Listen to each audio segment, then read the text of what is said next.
Hey everybody, it's Tuesday. First of all, I just want to start off with, sorry if I seem any, out of it at all for this video.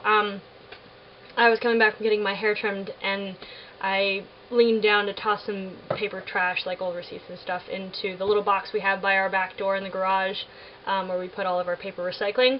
And when I stood back up, I leaned down, and when I stood back up, I clocked myself really hard on the corner of a cabinet. And not only did it hurt a lot, but when I came inside and I brought my hand away, there was a little bit of blood. Actually, there was a lot of blood. And I had to mop that up, and it closed up, really quickly, but then I was left with this huge lump, so I had to put ice on it. And now I just have I feel like my brain's got rattled, and it really hurts. Today is Tuesday, like I said, and we're going to talk about what inspires us. The Beanie Baby I have today is Chocolate, the moose, and Chocolate is wearing a purple ribbon, because right now, you're supposed to wear, a ribbon or something purple to honor the LGBT-teens who have recently committed suicide, and all LGBT-teens really. It's just basically to show solidarity. Anyway, inspiration for our stories. I really had to think about this I had to think about this over the course of the week. Like I kind of mentioned last week, I wasn't really sure what I would say. So it was nice that Erin went first, because then I got to listen to her thing and think about what my process is, because I think the hard thing about pinpointing what your inspiration is I personally really don't go out looking for inspiration. It just sort of comes to me. Like Erin got hers on her walk. Comes to you when you're listening to music or something.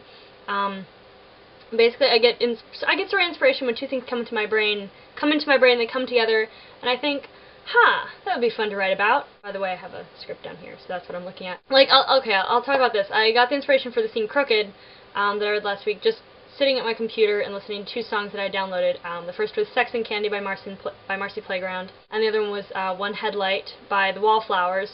And so both songs I've always wanted but I hadn't bought, so that day I just decided, oh, you know what the heck, and bought them. So I was listening to them and a few others on repeat, and I just got in the mood to write about something in a city setting, and something where a nightlife theme was pretty much like normal life, even during the daytime. So out of that I came up with a city with two main parts. There's uptown and downtown, and both are capitalized, like there's uptown and there's downtown. The whole thing is called Midtown, as I've recently discovered when I started writing to get ideas for this, but there's uptown and there's downtown. Uptown's kind of like the metropolis, downtown's kind of like, I guess, the nightlife, but also like the dirty underbelly of society, but it's a society that is all about that, but they're part of one city. I think I have a thing for cop stories and stories about people in law enforcement in general. I have discovered this. I think I like the polarization of someone who represents the highest authority of something coming into contact with someone whose lifestyle or personality is a violation of what the law represents. So that's kind of how I got the inspiration for that particular story. Basically, I was just sitting at my computer listening to some music on repeat, and I wanted to write something, and that was what I wanted to write, so that just sort of materialized out of nothing. It really, I think my inspirations come from what I want to write about, not necessarily ideas that I have that are very concrete. I'll have an emotion that I want to get across in a scene, and so characters and circumstances will spring up out of that, and then later I have to go back and look at the mechanics of it, and just, I guess, find out what sorts of rules of the world would make sense for that to exist, and then the rest of the world sort of spiderwebs its way out from that scene that I began. But other times my inspirations come from a desire to find out more about something. Like, I just have a question in my head, what would happen if this happened? So, like for example, I'm going to tell you about this one, which is kind of that. I came across a really dirty comic, but it's also really funny. Basically, the comic was about, this particular comic strip in the comic was about a knight reciting words of love to a maiden on a balcony, while another guy actually hid in the bushes and fed him his lines. So the knight is talking about how his maiden has beautiful eyes and how she's so wonderful, and then the dude in the bushes feeds him the line, he says, "I ache to have your cock inside me." And the knight repeats the lines to the maiden. Then he sort of just stops, realizes what he said, looks down at the guy in the bushes, and then the next panel is they smile at each other, and then a panel later the maiden is gone, and they are busy. But reading that comic, it made me wonder about, like, the story behind it. It made me wonder what, how the knight and the guy who was feeding him his lines ended up working together. Like, you know, are they just friends? Like, I feel like you can't have that kind of smile looking at each other after that realization, and I feel like that moment needs to have some backstory. So I was wondering what that backstory was, or who the maiden was that the knight was trying to impress, and whether the slip of, you know, I ache to have your cock inside me, I mean, was that intentional? Was that just, did he mean to do it right then? You know, was that sort of a declaration, or was that just something he was just thinking that just came out his mouth, and that's sort of like that, oh shoot, I should, you know, that kind of thing. So, I mean, I was curious.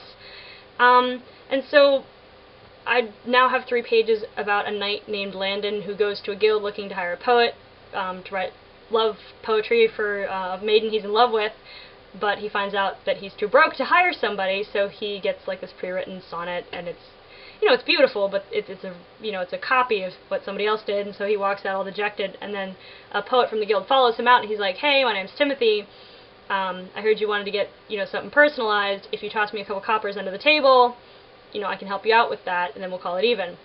So they agree to work together, and that's all I've got, but the whole concept of these 2 people really just started from me wondering what was the backstory between these 2 characters in this really dirty webcomic that I'm reading.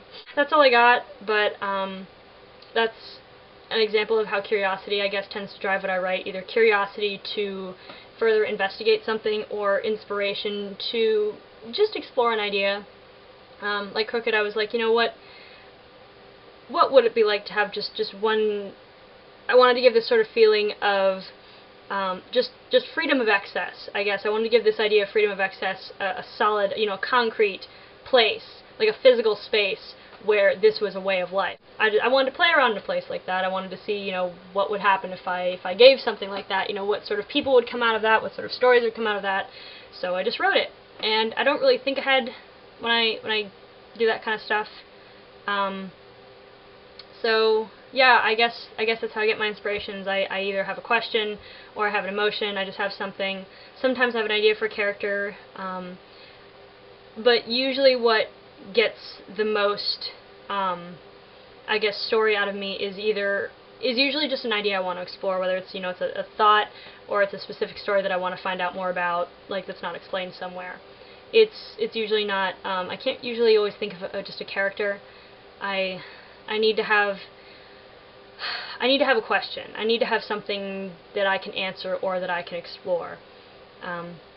Because really I think that's the whole point of a story. I mean, if you're going to read a story, you don't want it to just be sort of a self-indulgence on the part of the author. You want it to be something, you want to be taken on a journey. And so I find I get more inspiration from something where I feel like I am exploring something rather than just, you know, writing to hear myself talk, I suppose. So that's where my inspiration comes from. I don't really go looking for it. It just comes to me, and then it goes from there. And I do have to seek, after the initial inspiration, I do have to seek out and, you know, explore more of the world that I have created in my brain. But I think we'll be talking about that later, so I'll wait till next week to go off on that. I hope you don't mind me talking too much this week. My head hurts. Yeah, so I will see you guys next week, bright and early-ish Tuesday. Tomorrow, Jessie will talk to you about how she gets inspired for her stories and how she thinks up things in that crazy, awesome brain of hers. So tune in tomorrow, see Jessie, and tune in next week to see me, and I'll talk to you guys later. Bye.